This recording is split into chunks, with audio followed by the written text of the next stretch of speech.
we have now an opportunity to hear about the Rebbetzin, about Rebbetzin Chana. Rebbetzin Chana is obviously somebody who people of my age certainly grew up with Chanas all over. I have a sister Chana Baruch Hashem, and I have a daughter Chana Baruch Hashem. I have a granddaughter Chana Baruch Hashem. I have a daughter-in-law Chana Baruch Hashem. So Chana is a name that's surrounding us all over the place. Of course, on such a day, we want to hear more of the details, those that remember the lifetime and interactions, personal interactions with Rebbetzin Chana. So we're going to open up first with going to a special family of Kohanim, the Friedman family, who actually lived in the same apartment building as Rebbetzin Chana, and therefore thereby automatically had interactions with her. And without further ado, we'll go to the oldest of the brothers, very, very well known and sought after speaker, and all ears are upon him, Rabbi Manis Friedman. I was hoping you'd leave me to the end. We grew up next door to the Rebbetzin. The Rebbetzin lived on President Street in the apartment building 1418. We lived on the corner right next door in the apartment building 1414. Today, those two apartment buildings are the dormitory for the Bachrim. So it retained its kedusha. The Rebbetzin would often, on the warmer, nicer days, she would stroll, take a little walk in front of the building on President Street and then around the corner on Kingston Avenue. I was terrified. I was a bar mitzvah boy, and the Rebbetzin was as scary as the Rebbe. To think of approaching her or was frightening. In fact, seeing how the Chassidim, who knew her back from Russia and so on, seeing how they were uncomfortable in her presence because of their respect for her. That told me that this is not somebody to take lightly. There were some Chassidim who lived also in 1418. Hendel Lieberman lived there. Getzel Rabashkin, I believe, lived there. Zalman Tybels lived there.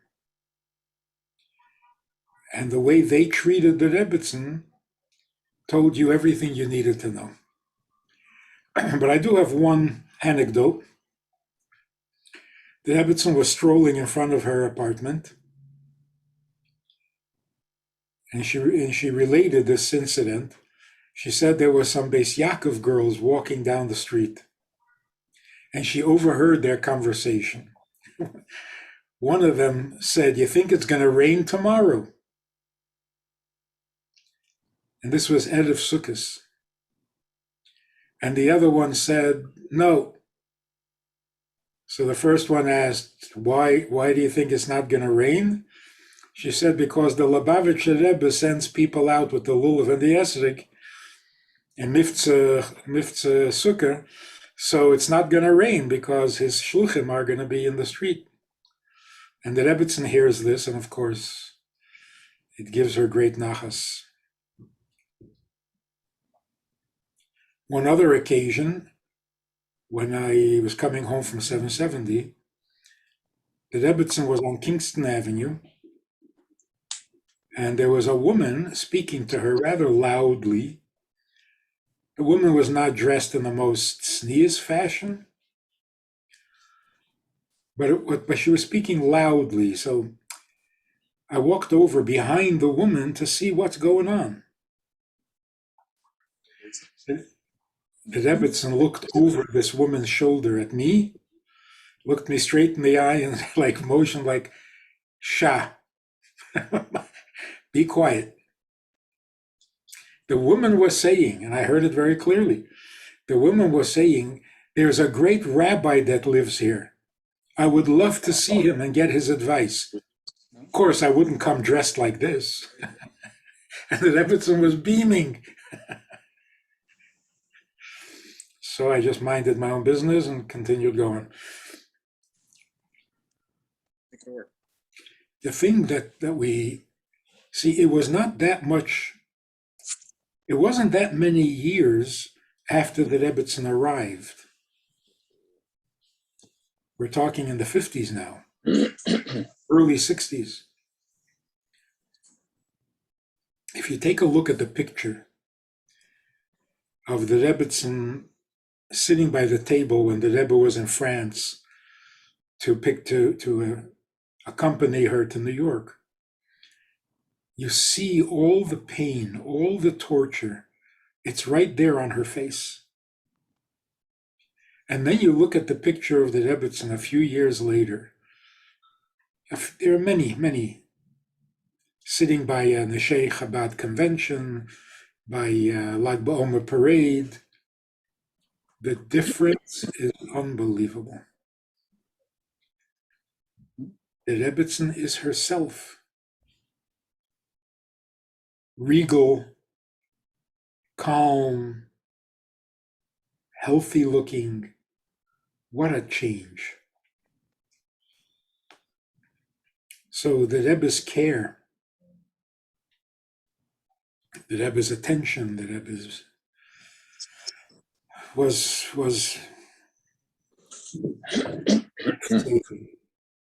life-saving. Every day the Rebbe came to see her. Every day of the year, without fail. And we would be playing outside in front of the house, stickball, punchball, whatever it was, and we would have one eye open or one eye out for the Rebbetzin, for the Rebbe's car, the Rebbe's wife, Rebbetzin Chana, who would drive the Rebbe to his visit with his mother.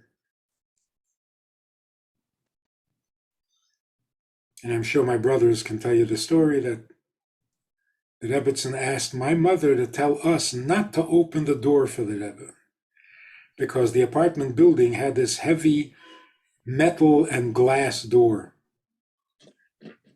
It was a two-hand job, you had to push really hard with both hands to get the door open. So we would open the door for the Rebbe and hold it for him. And the Rebbetzin asked my mother to tell us not to do it because it's the only exercise that Rebbe got.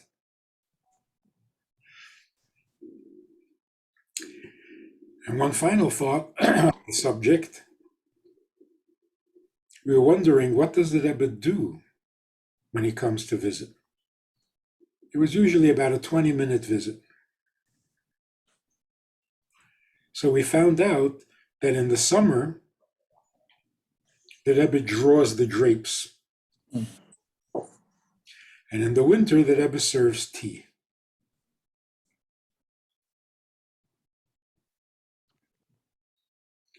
There was one chassid who was visiting with the Rebbetzin. Anyway, I'm sure the story has many versions, but this is how we heard it at the time.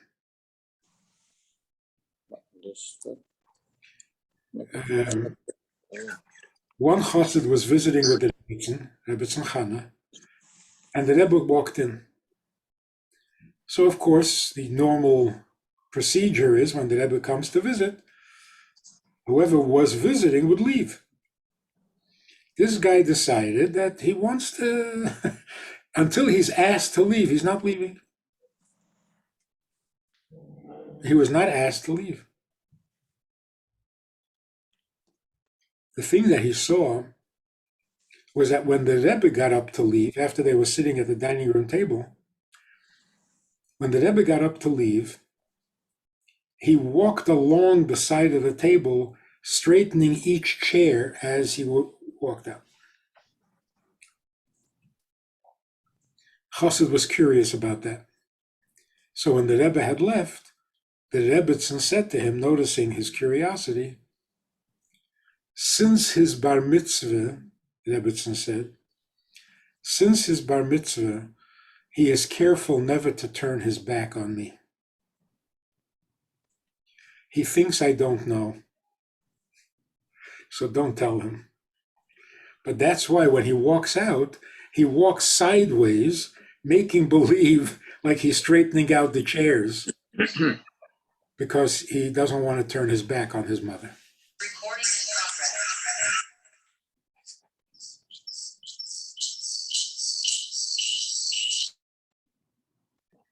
Now we'll hear from other people, and maybe I'll remember some more stories. Thank you very much. I guess from Rabbi Manis, we will go to Rabbi Shloime Friedman.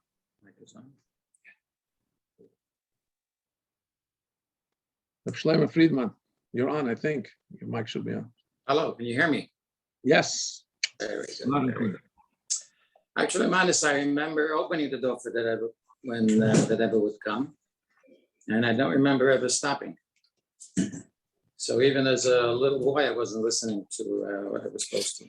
Chassidim folgen nicht. At any rate, what I remember of the Rebbetzin also is that when she would stand in front of her building during the summer days when the weather was nice, just her standing there was so real. It was like, even as a child, you realized this is not your ordinary tenant in the building.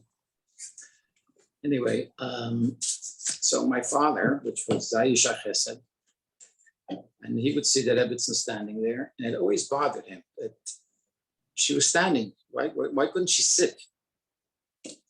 Now, in front of the two buildings at that time, the two gardens, the super would be very careful that nobody touches his garden. He took care of it, he manicured it, he cut the grass, he took care of the hedges. And if he would catch a kid in that garden, that would be the end. But anyway, so my father thought maybe the Rebbetzin would like to sit when she's outside. She would stand for a long time sometimes.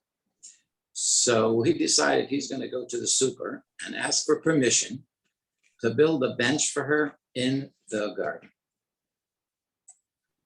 And very politely and with a big smile, he bumped into the super and he said, I would like to build a bench for Mrs. Schneerson. And he said, the Rebbe's mother, I give permission. And the next day, there was a nice big green bench waiting for the Rabbitsun, and she used it many, many times. I remember that story. And then I remember maybe 35 years ago, my mother told me that when Michael Raskin, should live and be well, opened the fruit store. So he said to her, she said to him rather, that if you want to have a lot of customers and be successful, sollen die Politzes allemal sein full. The shelves should always be full. If you'll keep the shelves full, you'll do well. And Baruch Hashem, the rest is history. So those are the two stories that I remember. And of course, all the singing that Avraham did, I'll leave that for Avraham to tell. And many other stories that he has to share. I heard that story about the shelves, that the Rebbetzin said it in the name of the Rebbe. Oh, really? It was a message from the Rebbe that when the shelves are full, customers are more attracted. It was right across the street, on the same corner, but across the street. Kingston and President, the fruit store. We're telling stories here, but yeah, that's could be used as a actionable item of lechatchila riber. You think if it's a little empty, it looks like the guy needs parnasa. Right? It's not going to be so successful. A full store attracts customers. Okay. It's the American way. In Russia, the shelves were always empty, and if there was one item left, you give an asimcha shtetl. But this is America. Here you have to show full. In Russia, if there was one item on the shelf, it was full. So that's what they do. Are we going over to Rebbe Avraham? Do you hear me? Can you see me? We hear you. There was a rumor, not a rumor. I don't want to go through the whole yichus of the story, but somebody was saying that the Rebbetzin said, "Et noch sein a großer singer." He's going to be a big singer one day about you. So first of all, Rabbi Cantor, Shalom Aleichem. Aleichem shalom. Thank you for this distinct honor. I think this is a first to be on the panel with my esteemed brothers. This is a Chiddush Nifla. So thank you for that. Yeah, so of all my brothers, I happen to have had the zchus to not only see the Rebbetzin, but to sing for the Rebbetzin. I was a young boy of 4, 5, and the Mama Aleh Shalom would go visit the Rebbetzin in her home. I don't know how that was arranged, but I guess it was done back then. And she would say, "Zing epis," and I would go sing behind the curtain because I was a young little shy boy. So I would sing from behind the curtain. And what I do remember is one time standing outside of 1418 on a sunny day, and she gave me a quarter. Rebbetzin Chana gave me a quarter. Back then, it was a lot of money. And I quickly ran to the toy store. Those who remember Popak's toy store on the corner of Union and Kingston and Union. And I bought a water gun.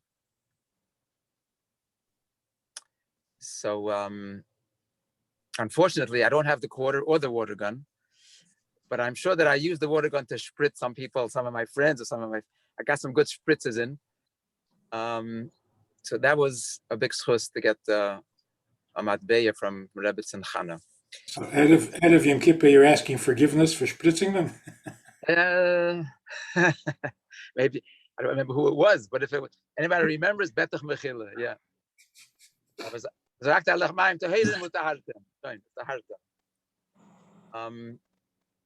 you mentioned about being a zinger. So I actually verified the story a few hours ago. And the story goes as follows. Rebbetzin Chana was standing outside in front of 1418, speaking to an elder chassid, and a young girl who knew that Rebbetzin comes out from time to time and speaks to people. She would stand by the side and listen in. Some fascinating conversation, and she didn't mind. Rebbetzin Chana didn't mind.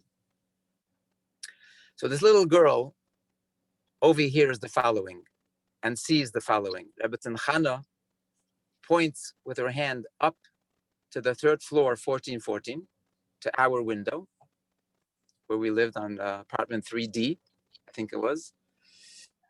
And she says, Dorten, and the Friedman Mishpoche, a klein Ingele, und singt sehr schön, singt Hashvi'i Samecho, Mitzrayim gehaltonu. I don't remember the exact lashon, but something to the effect as noch sein a zinger. And this little girl remembers it because it was surprising at the time. That's a broche, werden a zinger.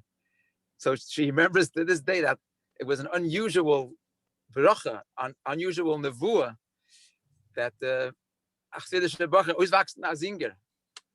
So all those who ask me, how did it all start? Now you know the rest of the story. This is all Rebbetzin Chana's fault. It's her bracha. It's her nevuah.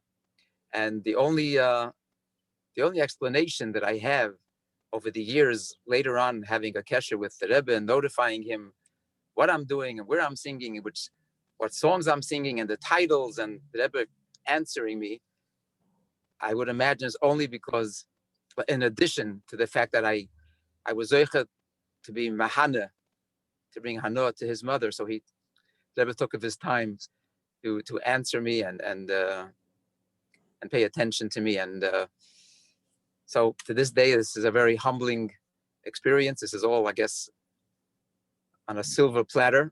But after Hoffenheim is always fit in the shlichus. Gesundheit and Freilichkeit. No, don't you want to mention that when sometimes you sang from the window when the Rebbe passed by, that would look up? There were times we knew exactly when the Rebbe was coming. So sometimes I would be my brothers and I would be at the window. We'd knock at the window. Or sometimes I'd be downstairs in front of 1414 and sing from downstairs. Rebbe Yunik, Olav Shalom, was once interviewed for the Kar Chabad. And I have this cut out and it's hanging in my home. Rebbe Yunik says that Rebbe used to walk by to go visit his mother when the Rebbe Avraham Friedman dort stehen und singen, and the Rebbe would make with his hand to encourage the singing. So these are great schusim. Baruch Hashem. He would look up at the window and he would see you and he would go like this. Yeah, I once sang because you weren't there, so I was singing and then I went, just kidding. Oh, I missed that. We do know from other Chassidim that Rebbetzin Chana would stand outside and listen to our, because Baruch Hashem, from our home, it's like a klungens midas, especially on Shabbos and Yomim Tovim. People would come and listen to our zmidas, and the Rebbetzin would stand and have anoah from the Friedman mishpacha, led by our father, Olav Shalom, singing zmidas, Shabbos and Yom Tov. So, we had a very special neighbor and a very special schus. Are there any particular zichreines that you have regarding, best to all the brothers, regarding this stalkus and living in the same building at that time? The shiva that took place there, if I remember correctly. Manis, you want to take that? Yeah, I've heard various versions of the story, but from what I remember at the time, we got a message, Motzei Shabbos, we got a message that the Rebbe wants to know whether the two roofs of the two buildings are connected, because they were going to bring the Rebbetzin back to her apartment after she passed away. And the Rebbe said to the attendants, find out whether the roofs are connected, because the Friedmans are kayanim, and they won't be able to be in the house. So we all divided up, and all the boys went different places. And if I'm not mistaken, I ended up sleeping that night in the apartment, a new apartment of couple Bacher, who was still living in New York then before he moved back to South Africa. But that was, I think, the Loshen. Friedmans are kayanim, they won't be able to be in the house if it's an attached roof. And of course it was a single roof. So When did the Rebbe sit shiva? in the house. So you had any privy to anything because of living in the same house? Not really. Everything was by Geudel. The Bachrim were let in for the minyanim by Geudel. But I stood outside watching all the different people coming from all the kreisen. Everybody came, everybody was there. Unfortunately, I was there when they took the Rabbitsun in the ambulance, and the Rebbe went with her. That was at the end, after the Farbrengen, or the Farbrengen was stopped prematurely. Shabbos afternoon. Dr. Zellickson kept running in, bringing the Rebbe reports, updates. The next in Shul, Shabbos in Shul, Michael Zellickson was Farbrengen, and he had a lot of stories to share because his father was so involved. One thing he said was als am minig that the Rabbitsun used to do on Motzei Shabbos, als a guter minig, she would put on all the lights in the house and she would say, La Yehudim hoysa eira. Motzei Shabbos darf sein lichtig in Stub. Interessante Hira. We all have the opposite. You know, the lights are on a whole Shabbos. As soon as Shabbos is over, we turn them all off. Exactly.